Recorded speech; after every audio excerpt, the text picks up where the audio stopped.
Eu sou Mário Persona e essas são as respostas que eu dei aos que me perguntaram sobre a Bíblia.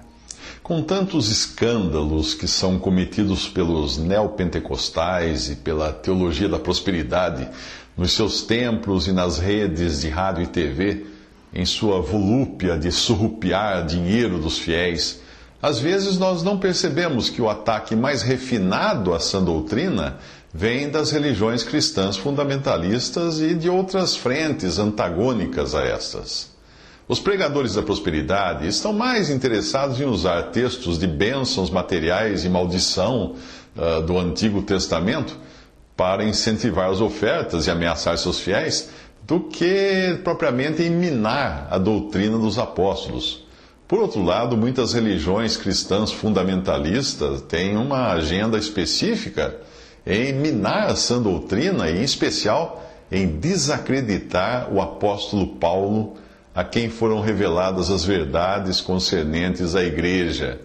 Todavia, se estes fazem isso em doses homeopáticas, não é? Os grupos que têm surgido em oposição às religiões fundamentalistas despencam no erro com uma velocidade muito maior. Entre esses, eu incluiria o autor do texto que você enviou. Ele dá mostras de não crer na Bíblia como a palavra de Deus, mas apenas nas partes que ele escolhe, que lhe interessam. Uma das suas afirmações já revela em que espírito essa pessoa está. Ele diz assim, abre aspas, Paulo foi útil ao cristianismo, mas a maioria de suas ideias e doutrinas são dele mesmo e não de Jesus, fecha aspas. Embora a rejeição ao ministério de Paulo seja hoje corrente em muitas escolas de teologia, e eu falei isso num outro texto com o título Paulo deveria estudar teologia, surgem hoje alguns mais ousados em desacreditar Paulo e o seu ministério pelo simples fato de não desejarem se sujeitar à palavra de Deus e a doutrina que foi dada a Paulo não se encaixar nas ideias desses hereges. O autor do texto que você enviou também usa do argumento de que as escrituras teriam sido alteradas sempre que o que está escrito não concorda com as ideias desse autor desse texto. Mas como todo bom herege, ele fala o tempo todo da Bíblia, cita versículos e tudo mais. A própria Bíblia que ele desacredita. Ele fala até mesmo de um suposto protecionismo que teria sido dado a Paulo pelos primeiros cristãos, colocando dessa maneira, veja só, abre aspas, a epístola de Tiago, por exemplo, nem sequer entrou nos primeiros concílios no cânon, porque todos sabiam que era uma resposta à epístola de Paulo aos Romanos. Uau! Então nós podemos crer que Tiago usou uma máquina do tempo para viajar até o ano 56, ler a carta escrita por Paulo aos Romanos nessa data e depois voltar ao ano 45 para escrever a sua epístola em resposta ao texto futuro que Paulo ainda iria escrever. Ok, os correios da época podiam ser lentos, mas Tiago não precisaria ter respondido à carta de Paulo 11 anos antes dela ser escrita, não é? Ao comentar, quando ele comenta 1 Tessalonicenses 4,17, que diz assim, abre aspas, depois nós, o que ficarmos vivos, seremos arrebatados juntamente com eles nas nuvens a encontrar o Senhor nos ares e assim estaremos sempre com o Senhor. Fecha aspas, até aí a passagem. Quando ele comenta essa passagem, o autor do texto que você enviou escreve assim, abre aspas, Paulo está dizendo que ele e os seus ficariam vivos, ou que os vivos seriam arrebatados. Acaso algum deles foi arrebatado? Não. Todos morreram. E aí eu pergunto, essa profecia se cumpriu? Teria Paulo sido um profeta? Fecha aspas. Um pouco antes, ele tentou qualificar Paulo como falso profeta. Quando ele escreveu, segundo o livro de Deuteronômio, Deus deixou um sinal claro para que seu povo soubesse discernir um falso profeta de um verdadeiro, em Deuteronômio 18. Um sinal que até uma criança de 5 anos entenderia. Aí ele cita o versículo, quando um profeta falar em meu nome e suceder conforme ele falou, em meu nome falou tal profeta. Mas se um profeta falar em meu nome e não acontecer, e não suceder assim, loucamente falou tal profeta, não o ouvireis. Dá para acreditar a que ponto chega a ousadia desses que se dizem cristãos em julgar a palavra de Deus e os apóstolos do Senhor? Eu gostaria que o problema dele fosse simplesmente o de uma pessoa que foi reprovada na prova de interpretação de texto no vestibular, mas parece que não é tão simples assim. O que o texto de Tessalonicenses realmente diz? O que ele mostra para nós? Se Paulo tivesse dito, nós seremos arrebatados, bom, então nós poderíamos dizer que ele se enganou. Mas o apóstolo acrescenta um identificador. Ele diz assim, nós, os que ficarmos vivos, seremos arrebatados. Ele abre assim a possibilidade para que alguns dentre os tessalonicenses, inclusive o próprio apóstolo Paulo, não ficariam vivos para o arrebatamento. Afinal, foi para isso que ele escreveu a passagem, justamente para consolar aqueles que já tinham perdido irmãos que morreram sem terem visto o arrebatamento. Um pouco antes ele escreveu, não quero, porém, irmãos, que sejais ignorantes acerca dos que já dormem, para que não vos entristeçais como os demais que não têm esperança. 1 Tessalonicenses 4,13. O autor do texto passa então a tentar desqualificar a palavra de Deus usando o quê? A própria palavra de Deus, para desqualificar a palavra de Deus. Ele faz isso dizendo que Paulo teria errado em 1 Tessalonicenses, porque em outras passagens Paulo disse que iria morrer sim. Por exemplo, nessa passagem, e agora na verdade sei que todos vós, por quem passei pregando o reino de Deus, não vereis mais o meu rosto, porque eu sei isto, que depois da minha partida entrarão no meio de vós lobos cruéis, que não pouparão o rebanho. Isso está em Atos 20, 25 a 29. E também, porque eu já estou sendo oferecido por aspersão de sacrifício, e o tempo da minha partida está próximo. Combati o bom combate, acabei a carreira, guardei a fé. Desde agora a coroa da justiça me está guardada, a qual o Senhor, justo juiz, me dará naquele dia, e não somente a mim, mas também a todos os que amarem a sua vinda. Isso está em 1 Timóteo 4, versículos 6 a 8. Ao dizer, nós o que ficarmos, Paulo mostrava que a sua esperança estava no arrebatamento, que ele também aguardava para qualquer momento. O apóstolo sabia que não tinha nada para se cumprir antes do arrebatamento. Porém, quando o Senhor revelou a ele que ele seria morto, obviamente ele já não esperava mais o arrebatamento. Mas a sua afirmação, os que ficarmos, continuava válida para os que não viessem a morrer antes do encontro com o Senhor nos ares. Se você estivesse lá, talvez você perguntasse a Paulo, ei Paulo, que história é essa? Outro dia você disse que estaria entre os que iriam no arrebatamento e agora você disse que vai morrer? E aí Paulo responderia sim, porque quando eu disse aquilo, eu não sabia que eu iria morrer. Agora o Senhor me revelou isso, que eu vou morrer. Mas quanto a você, continue aguardando pelo Senhor no arrebatamento, porque pode ser que você esteja entre os que ficarem para serem arrebatados. Mas o autor do texto não vai deixar de usar um outro ângulo na sua tentativa de desqualificar o apóstolo Paulo. Aí ele usa 1 Coríntios, para alegar que ali Paulo teria desistido da ideia do arrebatamento. Veja o que ele diz, abre aspas, o que o autor do texto diz. Abre aspas, Paulo muda de ideia e já não fala mais em arrebatamento, mas em corpos transformados. Ele está se referindo a ele mesmo e aos seus em sua época. Isso se cumpriu? Não. Algum deles foi transformado? Não. Fecha aspas. Em seguida ele acrescenta esta passagem para mais uma vez insinuar que Paulo fosse autor de falsas profecias. Ele usa essa passagem, versículo em Mateus 24:11, e surgirão muitos falsos profetas e enganarão a muitos. Ele está se referindo ali a Paulo, esse autor desse texto. Certamente ele ignora que para alguém ser arrebatado, precisa antes ser transformado, porque o nosso corpo mortal não pode entrar no céu, como Paulo ensina que a maneira como isso acontecerá. Ele diz, eis aqui vos digo um mistério, na verdade nem todos dormiremos, mas todos seremos transformados no momento, no abrir e fechar de olhos, ante a última trombeta, porque a trombeta soará, os mortos ressuscitarão incorruptíveis e nós seremos transformados. Porque convém que isto, que é corruptível, se revista da incorruptibilidade, e que isto, que é mortal, se revista da imortalidade. E quando isto, que é corruptível, se revestir da incorruptibilidade, e isto, que é mortal, se revestir da imortalidade, então cumprir-se-á a palavra que está escrita: tragada foi a morte na vitória. 1 Coríntios 15, 51. Se o autor do texto, dissesse que Pedro não esperava pelo arrebatamento, eu até concordaria com ele. Por quê? Porque o conhecimento da morte, de sua morte, foi dado a Pedro ainda nos evangelhos.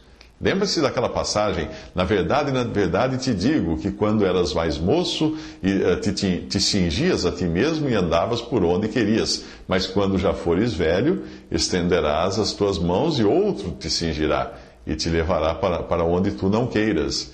E disse isto significando com que morte havia ele, Pedro, de glorificar a Deus. E dito isto, disse-lhe: segue-me. João 21, 18 a 19. Anos mais tarde, o Senhor deve ter revelado a Pedro a proximidade da sua morte, porque num determinado momento da sua vida, ele sabia que ela viria muito em breve. Essa passagem ele diz isso: e tenho por justo, enquanto estiver neste tabernáculo, neste corpo, despertar-vos com admoestações, sabendo que brevemente hei de deixar este meu tabernáculo, como também nosso Senhor Jesus Cristo já mo tem revelado. 2 Pedro 1, de 13 a 14. Mas esse não foi o caso de Paulo, pelo menos quando ele estava escrevendo a carta aos Tessalonicenses. Eu comecei a ler o seu e-mail e fui respondendo à medida que eu lia o texto que você enviou desse autor, que tenta dizer que Paulo seria um falso profeta. Mas quando eu cheguei ao final do e-mail que você mandou, e do texto também desse autor, eu percebi que ele próprio, nem ele é membro de alguma religião protestante, fundamentalista, ou católica, ou qualquer que seja, mas ele parece seguir um volume próprio e original de heresias de sua própria autoria. Que as religiões fundamentalistas cristãs desprezam os ensinos de Paulo, isso é um fato. E basta ver quantas das doutrinas do apóstolo Paulo são tomadas como opinião pessoal do apóstolo, como cultura da época, costumes, e não como revelações do Senhor. Mas ao menos nessas religiões fundamentalistas, católicas e protestantes, ainda se preservam doutrinas fundamentais, como Cristo sendo a pedra angular sobre a qual Deus edifica a sua igreja, e também a doutrina da justificação pela fé, ensinada por Paulo na sua epístola aos Romanos. Mas, no entanto, esse autor do texto que você enviou nega até mesmo isso e torce as Escrituras ao seu bel prazer. Segundo ele, era Paulo quem se considerava a pedra angular. Olha só, ele diz assim, abre aspas, aí surge Paulo no cenário cristão dizendo, Cristo me enviou, e então ele vira a pedra angular de toda a igreja, fecha aspas. Reparem mais algumas pérolas desse autor do texto, no seu ódio contra o apóstolo Paulo, aquele que foi chamado de apóstolo dos gentios. Ele diz assim, esse texto desse autor que você enviou, abre aspas, Paulo defende a obediência dos cristãos ao opressivo Império Romano, bem como o pagamento de impostos, faz apologia da escravidão, legitima a submissão feminina e esboça uma doutrina da salvação distinta daquela que teria sido defendida por Jesus, fecha aspas. Ora, lê do engano. Quem defende a obediência às autoridades, sejam boas ou ruins, é Deus que as instituiu, que instituiu as autoridades. Se esse autor que mandou esse texto tivesse realmente lido a Bíblia, ele saberia que Deus, no passado, ordenava que o seu povo obedecesse até o rei opressivo e invasor, que destruiu a sua terra e levou o povo cativo para a Babilônia. Enquanto os falsos profetas daquela época, que eram ancestrais provavelmente desse autor desse texto aí que você enviou, enquanto esses falsos profetas insistiam que o povo deveria se rebelar, Deus revelou a Jeremias o seguinte, assim diz o Senhor, não deis ouvidos às palavras dos vossos profetas que vos profetizam, dizendo, eis que os utensílios da casa do Senhor cedo voltarão de Babilônia, porque eles vos profetizam mentiras. Não lhes deis ouvidos, servi ao rei de Babilônia e vivereis. Assim diz o Senhor dos Exércitos, o Deus de Israel, a todos os do cativeiro, os quais eu fiz transportar de Jerusalém para a Babilônia. Edificai casas, habitai-as, plantai jardins, comei do seu fruto, tomai mulheres, gerai filhos e filhas, e tomai mulheres para vossos filhos, e dai vossas filhas a maridos, para que tenham filhos e filhas, multiplicai-vos ali e não vos diminuais. Procurai a paz da cidade, para onde vos fiz transportar em cativeiro, e orai por ela ao Senhor, porque na sua paz vós tereis paz. Isso está em Jeremias 27, 16 a 17, e Jeremias 29, de 1 ao 7. Pelo jeito, Jeremias agora vai fazer parte da lista de falsos profetas desse autor do texto que enviou ao lado de Paulo, né, que ele já disse que era um falso profeta. Mas eu não entendi o que ele tem contra pagar impostos, se isso foi feito até pelo próprio Senhor Jesus, que ensinou isso também. O autor desse texto, ele não sabe nem mesmo diferenciar a escravidão dos tempos bíblicos daquela que nós tivemos nos tempos coloniais, ao lhe dizer que Paulo endossava a escravidão.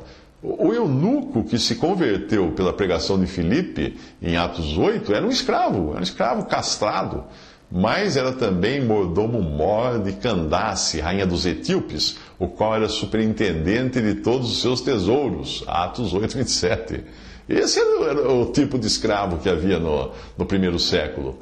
O escravo ou servo do centurião de Lucas capítulo 7 também não era um qualquer, tratado como um animal qualquer. Não, mas era alguém digno de receber o melhor tratamento de saúde que o seu Senhor podia encontrar para ele. Ele não mediu esforços para encontrar Jesus e suplicar pela cura do seu servo. O autor desse texto que você enviou também critica a doutrina dada a Paulo da submissão que a mulher deve ter ao marido, esquecendo-se de que isso não é exclusividade do apóstolo dos gentios. Pedro, no capítulo 3 da sua primeira epístola, nada mais faz do que ensinar essa mesma submissão. Pedro escreve assim: semelhantemente vós, mulheres, sede sujeitas aos vossos próprios maridos, porque assim se adornavam também antigamente as santas mulheres que esperavam em Deus e estavam sujeitas aos seus próprios maridos, como Sara obedecia a Abraão, chamando-lhe Senhor, da qual vós sois filhas, fazendo o bem e não temendo nenhum espanto. 1 Pedro 3, de 1 a 6. Vale lembrar que a mulher, fora do seu lugar de submissão, aparece no ministério de João em Apocalipse, na forma da grande meretriz, que lá surge montada na besta, ou seja, tendo poder secular debaixo de si. Na mesma revelação de Apocalipse, o Senhor denuncia Jezabel, mulher que se diz profetiza, ensinar e enganar os meus servos para que se prostituam e comam nos sacrifícios da idolatria. Apocalipse 2:20. E basta associar isso ao ministério dado através de Paulo, que ordenou que a mulher não ensinasse, em 1 Timóteo 2:12, e que permanecessem caladas nas igrejas, em 1 Coríntios 14:34, para você entender que foi também pelo descumprimento dessas ordens da doutrina dada a Paulo que o mal penetrou na cristandade, chegando ao ápice da apostasia que é revelada na grande meretriz de Apocalipse. No entanto, Paulo advertiu quando ele escreveu, ele disse assim: se alguém cuida ser profeta ou espiritual, reconheça que as coisas que vos escrevo são mandamentos do Senhor, não dele, do Senhor. 1 Coríntios 14:37. Apenas para terminar, mais um trecho do veneno destilado pelo autor do texto que diz o seguinte, abre aspas: a visão que Paulo deu foi a seguinte: você não precisa ser bom, nem fazer o bem ou servir ninguém, porque você não vai ser salvo por isso, para que não se glorie, fecha aspas. Bem, apenas por esta e outras afirmações desse autor, fica muito claro que ele nem mesmo crê em Cristo e na sua obra consumada para ser salvo. Ele não crê na graça de Deus, mas ele crê nas suas próprias obras, na sua própria bondade, como meio de salvação. Portanto, ele não passa de um apóstata, um que está no caminho que Judas chama de caminho de Caim, aquele que tentou agradar a Deus por mérito próprio e matou seu irmão Abel, que é uma figura de Cristo, que ofereceu o único sacrifício agradável a Deus. Visite Respondi.com.br.